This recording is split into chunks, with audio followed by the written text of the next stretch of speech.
யாராச்சும் இருக்கீங்களா? சீக்கிரம் வாங்க. அவங்களுக்கு என்னாச்சு? நரசம்மா, என் பிள்ளைக்கு 2-3 நாளா காய்ச்சல் இருந்துச்சுமா. லைட்டா தான் இருந்துச்சு.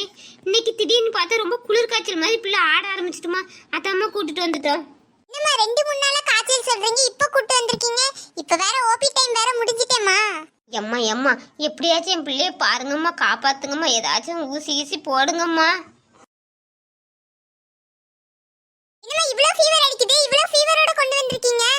டாக்டர் எல்லாரும் வீட்டுக்கு போயிட்டாங்கம்மா. ஒரு டாக்டர் தான் இருக்காங்க. அவங்களும் பாக்குறாங்களா என்னன்னு தெரியலம்மா. இருங்க, நான் போய் வெயிட் பண்ணுங்க, நான் போய் கேட்டுட்டு வரேன். எம்மா எப்படியாச்சும் பிள்ளைய பார்க்க சொல்லுங்கம்மா. யாழினி மேடம். என்ன பிரீத்தி சிஸ்டர்? யாழினி மேடம், ஓபிக்கு ஒரு பேஷண்ட் வந்திருக்காங்க. என்னது, பேஷண்ட் வந்திருக்காங்களா? டைம் என்ன ஆகுது? அதான் ஓபி முடிஞ்சிட்டல, அப்புறம் ஏன் அவங்க வெயிட் பண்ண சொல்றாங்க? அவங்கள அனுப்பிவிடு. மேடம், அவங்களுக்கு ஃபீவர் ரொம்ப அதிகமா இருக்கு மேடம். ஃபீவர் அதிகமா இருந்தா ஏதாச்சும் டேப்லெட் கொடுத்து அனுப்பிவிடு. நாளைக்கு வர சொல்லு, இல்லை ஈவினிங் வந்து பார்க்க சொல்லு. இப்போ எனக்கு டைம் இல்லை.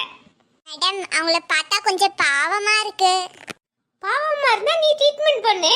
ஏன் என்கிட்ட வந்து கேட்கா? போய் நீமே ட்ரீட்மெண்ட் பண்ணு. அதையும் மண்டியம் பாரு, ஒரு உயிரை காக்குற டாக்டர் இருந்துட்டு ஓபி பார்க்க மாட்டேன்னு டாரா போட்டிருக்கு. இதெல்லாம் டாக்டர் ஆகலன்னு யாரு அழுந்தா? சிஸ்டர், என்ன போகலையா? இதோ போறேன். மேடம், அவங்க பார்க்க முடியாது, டைம் முடிஞ்சிட்டு சொல்றாங்க. நீங்க வேணா வேற ஹாஸ்பிடல் கூட்டு போய் பாருங்களேன். என்னம்மா இது? ஒரு உயிரை காக்குறதுக்கு தானே நீங்க டாக்டரா இருக்காங்க. இப்படி முடியாத பிள்ளைய கூட்டு வந்திருக்கேன். இங்க பார்க்க முடியாது, வேற இடத்துக்கு போங்கன்னு சொல்றீங்களே. உங்களுக்குலாம் மனசாட்சி இல்லையாம்மா?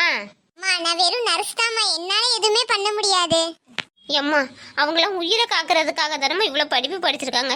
இப்படி முடியாத பிள்ளைய போட்டுட்டு வேற ஆஸ்பத்திரிக்கு போக சொல்றாங்களே. இந்த பிள்ளைக்கு ஏதாச்சும் ஆச்சுன்னா அவங்களாம்மா பொறுப்பேற்றுக்குவாங்க. அப்புறம் படிப்பு, அவங்க படித்த படிப்பு எதுக்குதாம்மா? நீங்க அழாதீங்கம்மா, எல்லா டாக்டரும் இப்படி இருக்க மாட்டாங்க. ஒரு சில டாக்டர் தான் இப்படி இருப்பாங்க. நீங்க அழாதீங்கம்மா, நீங்க கொஞ்சம் வெயிட் பண்ணுங்க. இன்னொரு பெரிய டாக்டர் இருக்காரு, அவர்கிட்ட போய் நான் கேட்டு பார்க்குறேன். சரிம்மா, நீ நல்லா இருப்பா. கொஞ்சம் சீக்கிரம் போய் கேட்டு சொல்லுமா. என் பிள்ளை ரொம்ப காய்ச்சல் அடிக்கி. May coming sir. Preeti sister, உள்ள வாங்க. என்ன சிஸ்டர், என்ன பார்க்க வந்திருக்கீங்க? சார், ஒரு சீரியஸான கேஸ் வந்திருக்கு சார். அவங்களுக்கு ரொம்ப குளிர் காய்ச்சல் மாதிரி இருக்கு சார். என்னது, சீரியஸான கேஸா? அப்போ யாழினி மேடம் இருப்பாங்கல்ல, அவங்கள பார்க்க சொல்ல வேண்டியதுதானே சிஸ்டர்? நான் அவங்ககிட்ட தான் சார் கேட்டேன். ஓபி டைம் முடிஞ்சிட்டு என்னால பார்க்க முடியாது, அவங்கள வேற ஹாஸ்பிடல் போக சொல்லுன்னு சொல்லி அனுப்பிச்சிட்டாங்க சார். என்னது, அப்படியே சொன்னா யாழினி? எதுக்கு நம்ம டாக்டர்னு இருக்கோம்? வர்ற உயிரை காப்பாத்துறதுக்கு தானே நம்ம டாக்டர்னு இருக்கோம். இப்படி சொல்லலாமா கவனக்குறைவா? சரி, அந்த பேஷண்ட கூப்பிட்டு நான் பாக்குறேன். ஓகே சார், நான் போய் கூட்டி வரேன்.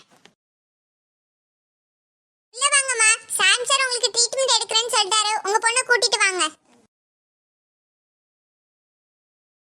பவி, என்னாச்சுமா இவங்களுக்கு? என்னத்தை சொல்றது டாக்டர்? ஒரு வேலைக்கு போவாதான் தலைபாடு அடிச்சேன். எனக்கு பிடிச்சிருக்குன்னு போனா. என்ன ஆச்சுன்னே தெரியல. இப்போ 4 நாளுக்கு முன்னாடி வந்தவா அதுல இருந்தே சாப்பிடவும் இல்லை, கொண்டாடவும் இல்லை. இப்படியே கிடந்து உடம்புக்கு முடியாம ஆக்கிக்கிட்டா டாக்டர். என்னம்மா, வேலைக்கு போனதால இவங்க முடியாம போயிட்டாங்களா? ஆமா டாக்டர், ஒரு 4 நாளைக்கு முன்னாடி அழுதுகிட்டே வந்தவ அன்னையில இருந்து ஒழுங்காவே சாப்பிடல டாக்டர். என்ன ஆச்சுன்னே சொல்லவே மாட்டுக்கா. அதுல இருந்து பிள்ளைக்கு காய்ச்சல் கொஞ்சம் கொஞ்சமா அடிச்சிச்சு. இன்னைக்கு என்னன்னா குளிர் காய்ச்சல் மாதிரி ஆயிட்டு டாக்டர். சிஸ்டர், நீங்க அவங்க அம்மாவை வெளியே கூட்டு போங்க. நான் அவங்கள செக் பண்ணிட்டு ஃபீவர்லாம் எவ்வளவு இருக்குன்னு அதுக்கப்புறம் என்ன ட்ரீட்மெண்ட் எடுக்கலாம் நான் சொல்றேன். நம்ம வெளியே வெயிட் பண்ணுவோம், டாக்டர் பார்த்துட்டு சொல்லுவாங்க. என்னாச்சு பவி, 4 நாளா குழந்தைய பார்க்க வேலைக்கும் வரல. நான் கால் பண்ணாலும் ஆன்சர் பண்ண மாட்டேறீங்க. எங்க அம்மா எதுவும் அன்னைக்கு சொன்னாங்களா? சார், அம்மா எதுவும் என்ன சொல்லல சார். இல்ல பவி, ஏதோ நடந்திருக்கு, நீங்க என்கிட்ட மறைக்கிறீங்க. அதெல்லாம் இல்ல.